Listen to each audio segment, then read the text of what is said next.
Welcome back on this glorious and amazing day. OMG, is this a story? One of my favorites. And please don't trust me as well. I might make a little mistake within the details. So you could look up yourself online in English and Hebrew or any language you want for this fascinating story. So this story is in the fourth book of the Bible, which is Numbers chapter 27. And it was after the Jewish people, this happened about over 3,300 years ago, when they're about to enter into Israel. I believe after 40 years being in the desert after they left Egypt. Yes, they were about to enter Israel. No. It wasn't in 1948. It was actually over 3,000 years ago, which is the history of the Jewish people.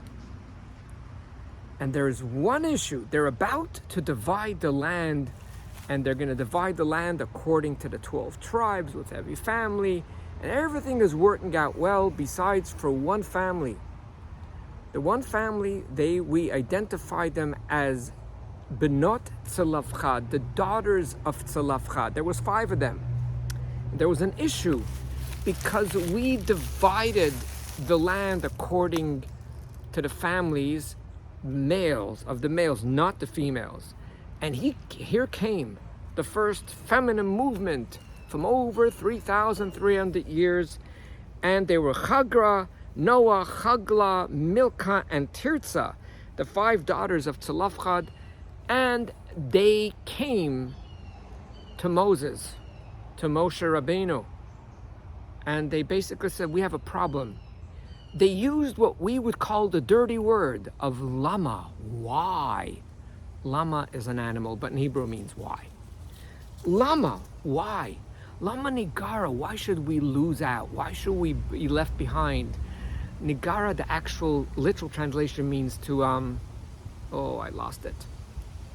To deduct. Why should we be less? Only because our father died in the desert. Now, typically, with all the power-hungry parents, rabbis, and leaders, they would look at them, give them this look. Excuse me? That's God's will. I know it doesn't make sense. A lot of things don't make sense because that's what God said. Don't worry. You're going to be able to be in Israel. You won't have your own identity. You're going to be with other people within the tribe of Manasseh, but don't worry about it.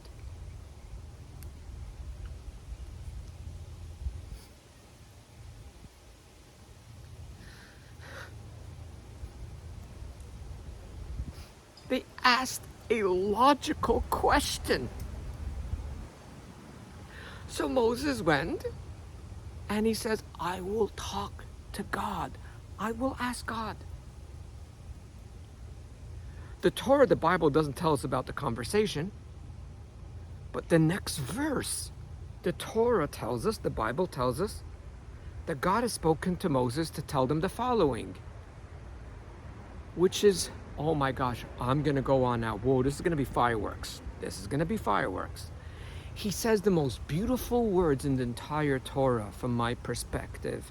He uses the words, Kain dovrot benot Tzalafchad.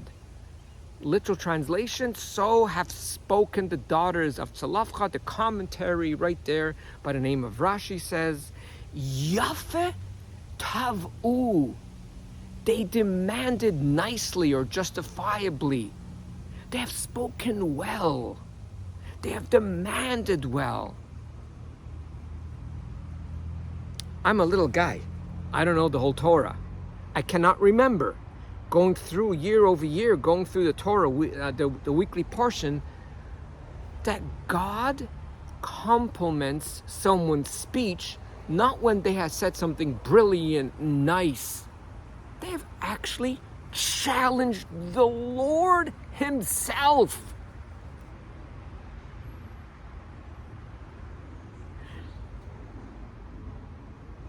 God didn't tell Moses, oh my gosh, these feminists, okay, we're just going to shut them up or we're going to give them something. It was reciprocated with respect. And if you look further, because this is not a Bible class, this is not a Torah class, I'm do life coaching, although I plan to write a book called Psychology and Bible, which I will bring out the deepest, the most beautiful parts from psychology that were written over 3,000, 4,000 years ago before Aristotle and Freud and all the beautiful people, so much psychology that people don't realize within the Torah. Fascinating, but that's for another discussion. Kain dovrot benos tzalafchad. The daughters of Tzlafchad, they demanded well, yafet tavu, nicely, precisely, righteously, they demanded. And then comes the amendment within the Bible that God, so to say, rewrites his original text. And when I make that book, or when I open up that other channel, which is not going to happen today or tomorrow, I then ask a question, which will be not now, but you might think about it, but I actually have a beautiful, fascinating answer. Why didn't God write it in the first place? Why does it have to be sort of apparently unfair? He needs some feminists to complain and then tell Moses, you know what, they have spoken well, we're going to do it. I understand a human being writes something quickly, they don't think of all the details, they don't really go through it thoroughly, and then someone comes and says, you know, he actually got a point, let me rewrite it.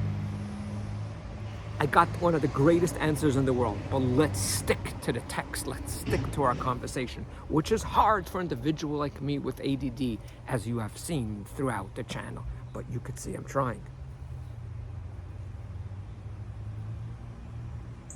The same thing happens when the Jewish people in the second book, I forget which chapter, where they could not bring the Passover sacrifice because they were impure.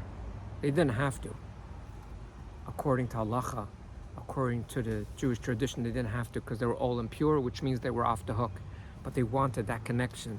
They said the same words, Lama Nigara, why should we lose out? And there too, there was this whole thing. So here we see from the Bible, from the Torah, not where this big scientist comes and challenges God. A simple individual that looks at black and white and says, this doesn't sit still with me, doesn't sit with me. Wait, my father died, so I don't get it? Now there is this whole concept that life is not fair, which I'll make a separate video about it. I might have mentioned it, but it's something really, really good. Now, when I make these videos, when I give comments, usually on social media, people start yelling and screaming, writing all these beautiful, nasty comments.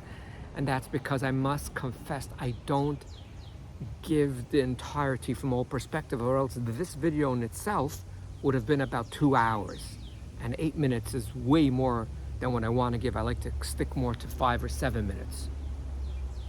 But this is just incredible, and please don't trust me. Go to the book of Numbers, go read it in English for yourself, go look through the commentaries and see how beautiful this is, that a woman could go and asks Moses. Moses says, wait 1 second, I'll ask God. Moses was the only prophet that was able to talk to God, not through hallucinations or through dreams or through different situations, but he was wide awake. And then he got a response right away. And then God says, yeah, we are going to change it. Never knew that one. I know. Thanks for listening. Can't wait for the next story. Next week we got a different story, not from the Bible, but a beautiful story that happened with me from a therapist in Texas. Join me please next week. I look forward to seeing you.